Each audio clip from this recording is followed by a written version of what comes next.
Ladies and gentlemen, welcome to Metropolis Radio. Today we are talking about Al Jean, the showrunner and producer behind The Simpsons.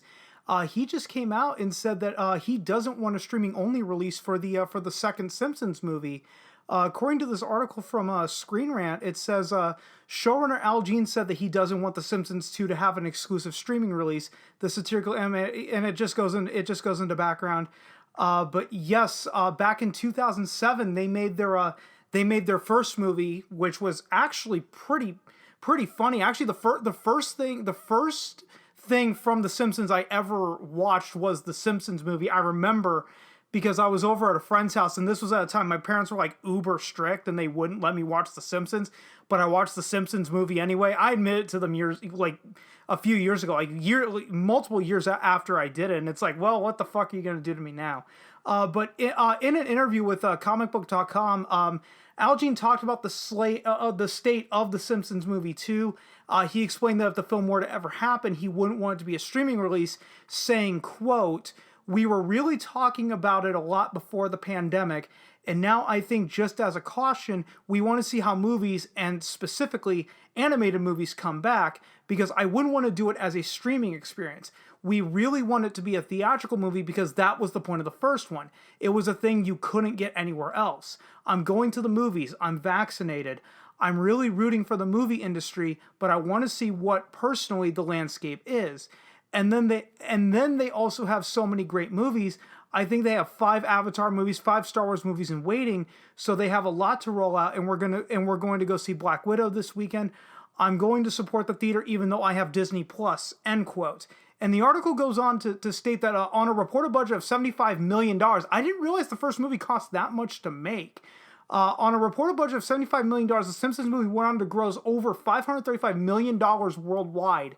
Now, animation typically is a lot cheaper than live action, but one thing you have to keep in mind is if you're making a theatrical animated movie, you have to upgrade the animation. You can't just make it look like that it's something that you can watch on TV. And a perfect example of that, and I don't know if many people remember this. How many people remember the first Transformers movie that came out, I think in '86?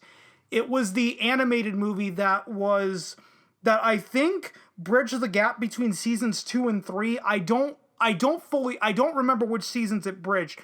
But anyway, when that movie originally came out, this is what was told to me, so please do take this with a grain of salt. I heard this from my video game design teacher back in high school many years ago. So for all I know, he could have been full of shit.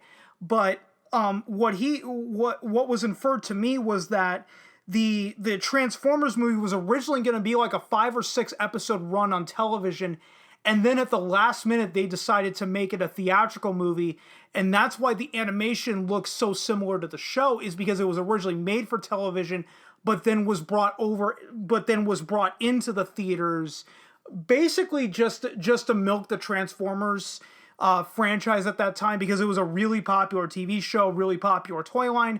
Do I blame Hasbro and the people behind the movie for making that decision? Not really. I mean, with a franchise as popular as Transformers was at the time, it didn't surprise me. But that's why the animation kind of looks like dog shit if we're comparing theatrically animated movies.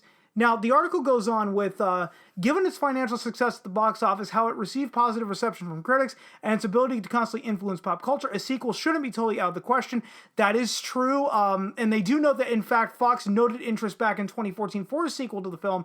Groening has even mentioned before that there's no doubt that Disney will make it happen at some point. And another thing that I heard, and this was just a few years ago, is that they don't want to do the Simpsons movie 2 as long as the show is still on the air. And I had heard and now what was reported, a few years ago, and I cannot find the article to save my life, unfortunately, but what was being reported at the time was that the animators were so overworked because they were not only working on the show, but they were working on the movie at the same time. And the movie had a much higher animation quality than the show did. seriously, go compare shots of the Simpsons movie to shots of the television show from the time. You know, this was 2006, 2007. It's a 9-day difference. But to finish off the article, Gene isn't the only person worried about the current performance of animated films in theaters, as Lauren Bouchard of Bob's Burgers, the movie, also wants to ensure that the movie is able to be enjoyed on the big screen with an audience. I did forget that they were making a Bob's Burgers movie. You know, that's a pretty decent show too. However, many folks still don't feel comfortable going back to the movie theater. I highly disagree, especially with how Fast and Furious 9 has done in the movie theaters. I think people are yearning to go back. While some of the studios don't mind releasing some of these titles directly to their respective streaming service, that feeling isn't shared by many filmmakers, even though it might be quite some time before audiences see a release date for The Simpsons Movie 2, at least it should be happening at some point. And like I said, it's probably going to happen once the show goes off the air and not while it's on the air, because I don't think the animators are gonna really stand for it. And anyway, guys, that's gonna conclude this video. As you guys know, I don't like to drag stuff out longer than it needs to be.